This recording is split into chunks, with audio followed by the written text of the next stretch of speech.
we talk often. Yeah. I was in some debate about something.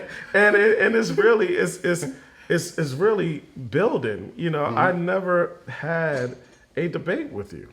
It It's was never a always a debate with you. discussion. It's always a discussion and building on that discussion Yeah. because ultimately we're looking for the solution to create, to then now actively put into the different, accelerators that we do in our careers and things like that. And for me, I use media as an educational tool. Media is the most powerful force on this planet, man-made. It's more powerful than 20 tanks or drones because it does something. You can kill the body. You can buy the soul. But if a person maintains a spirit and a consciousness for who they are, first of all, you'll never get their soul. You know, and you can beat them to death, but they will still die defiantly. And that incenses the killer.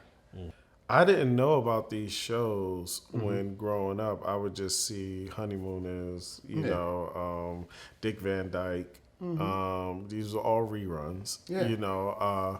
I never knew like Nat King Cole had a show and those that you speak of. So what's interesting is that you know this, but however, during my era, growing up in the 80s, I didn't know of that. None of that was, shown to us. Yeah. You understand what I'm saying? Yeah. So, yeah, that's but interesting. the problem is that they were so good at restructuring our culture that we didn't see it coming. You know, I remember there was a fear and a little outrage, and they took off Amos and Andy.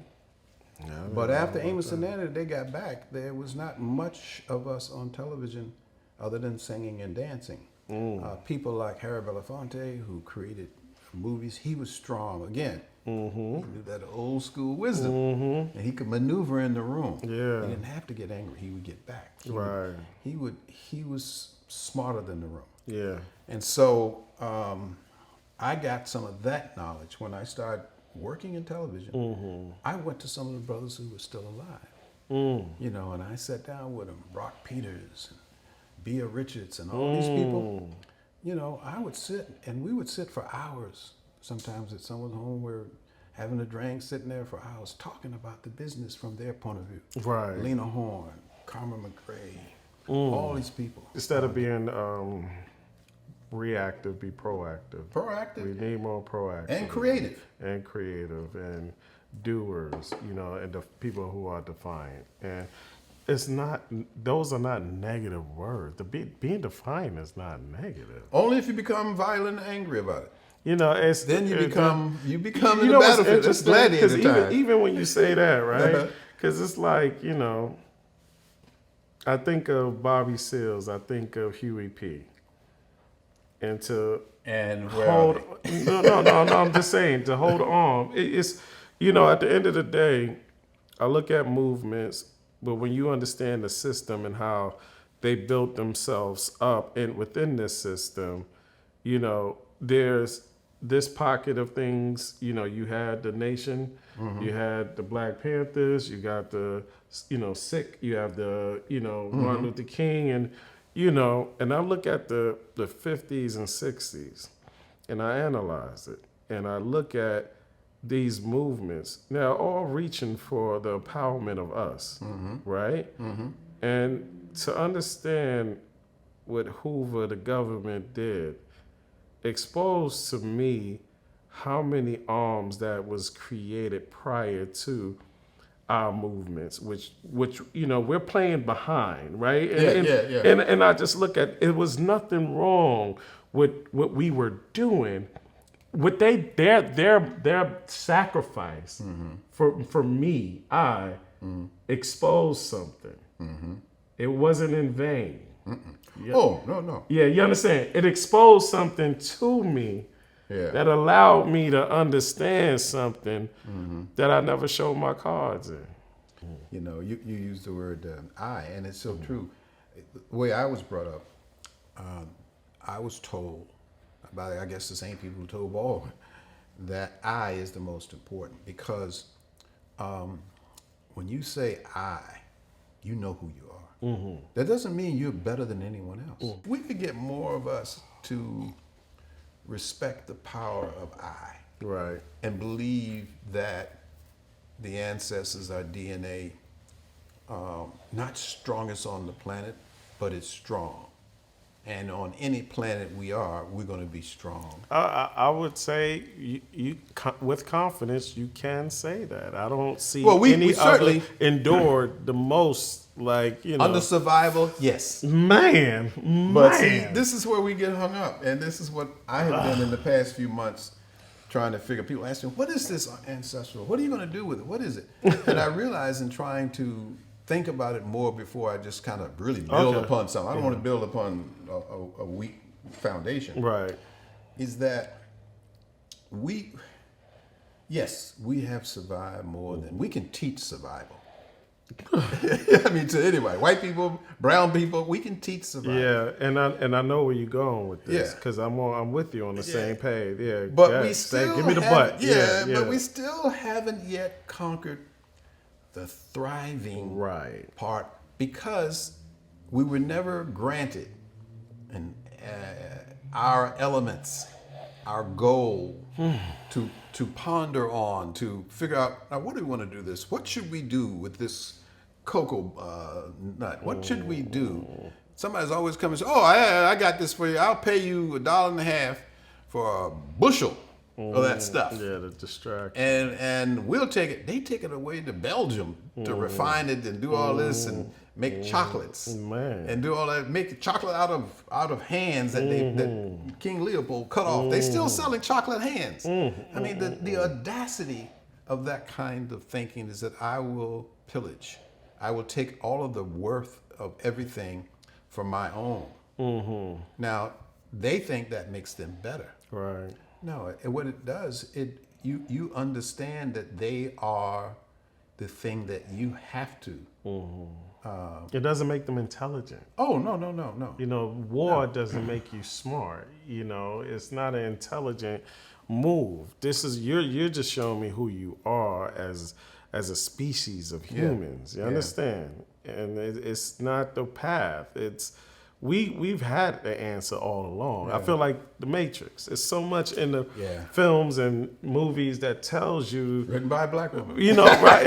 And the Terminator, right? Yeah, you know, and that gives you the answers. And, you know, We just don't listen. we're the one. We've always been the one. The solution is in us.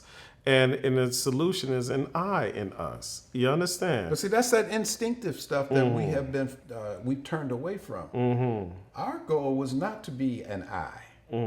Our goal was to be integrated into a system and finally given the respect of your conqueror. That's where we are, still to this day. That's why there's so much fear. Kiss my Converse. Yeah. I mean, I always got a movie reference. that's where we are, and we're angry, and we're mad, and we'll burn stuff down because they wouldn't allow us to honor it. Back in the day, I was never an integrationist. I had no reason, no interest in living where they lived. Right. I wanted to live better where I lived. Right. Integration is a form of making them feel comfortable.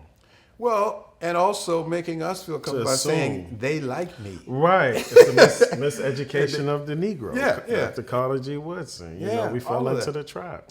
And we are still falling into it, in that we think that they are our problem. Now let's keep it funky.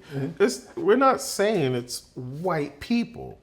We're saying those who believe in a system that was created by those who were white, Yes. who really were not the best of England or Europe. They're not the best. No. You understand? Yeah. And so, you know, we're speaking to those who believe in that. Well, they also, whoever controlled the system, Right. who constructed it based on labor, based on minerals. Yes. When you do that, your thing is commodities and gold. You want to control all of that. So how do you control it? First of all, you have to eliminate your competition. Right. So the first thing they had to eliminate was black people. The problem they have now is that in the next 20 or 30 years, Africans will be the largest single population of any continent in the world. There will be more Africans, not Indians, because their birth rate's dropping. Italians will be gone. I mean, they're giving away villages so you can come and help them keep their culture alive. So when you look at what's happening in Germany and all these places, the birth rates are declining. And because of their own system, they are very little standoffish. We don't want to integrate. Some of them now are chasing Africans, especially the women.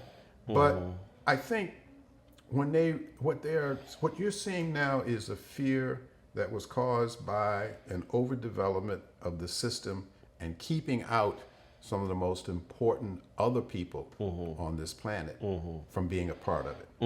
Now they have worked it to the point where it's like eating your own waste. You can't grow from that. You can't. So they created this technology. Elon Musk said a week or so ago that soon they will have a digital God. And I'm going, wow, okay, go for that. It's like they're so entrenched that they will destroy many of their own to gain the access to what they will be called their power, their technology, their robots. I sent you that post where the robots dressed like they're the black people. Yeah. And the white security guards is trying to pull him back from the and white he's talking crowd. like somebody in Harlem doing a rap song. He's talking like Kodak Black or somebody. Right, in that order. It's wild. And so, but you know what? When we look at that, you and I, we're always sending each other these posts, but I look at the comments. Oh yeah, that's What gets the me sauce. is how many of us. Oh God, that's funny. Yeah. I said, do you realize what that is? Yeah, it's It's destroying your brain. We've been the Joker for quite some time in the game of spades, and it's like it's like spades. The highest trump should have been the ace, right? But you play tournament spades. Yeah.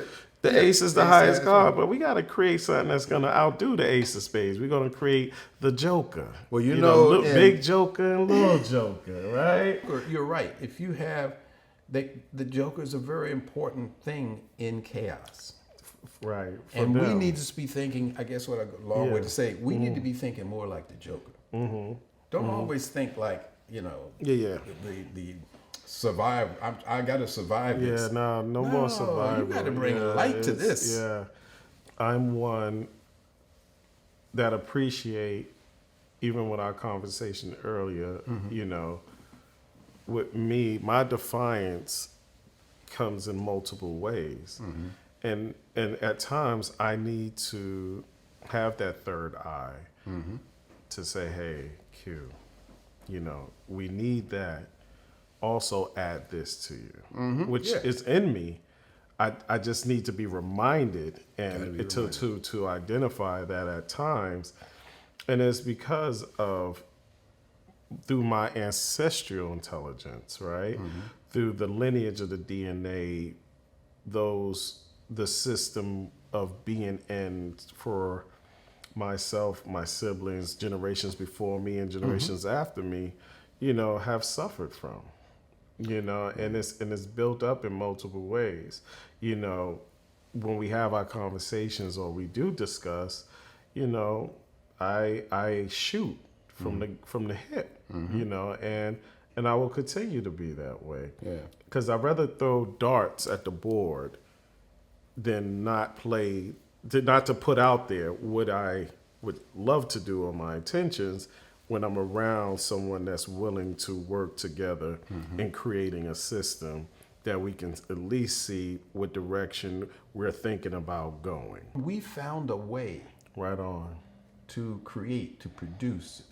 John Johnson. Ebony Magazine. Right on. When everybody else, 1952, The Jet. Before that, Tan Magazine. All these magazines that, who's buying up all that stuff now? The guy I hate. not hate him, I hate the company. He bought the whole black archives of Ebony and Jet magazine. From Getty? Yeah, Getty. Yeah. Getty, he was smart. We weren't smart. Why didn't we buy Right. all the go around to these like black photographers? Every neighborhood had at least 2 or 3 black photographers.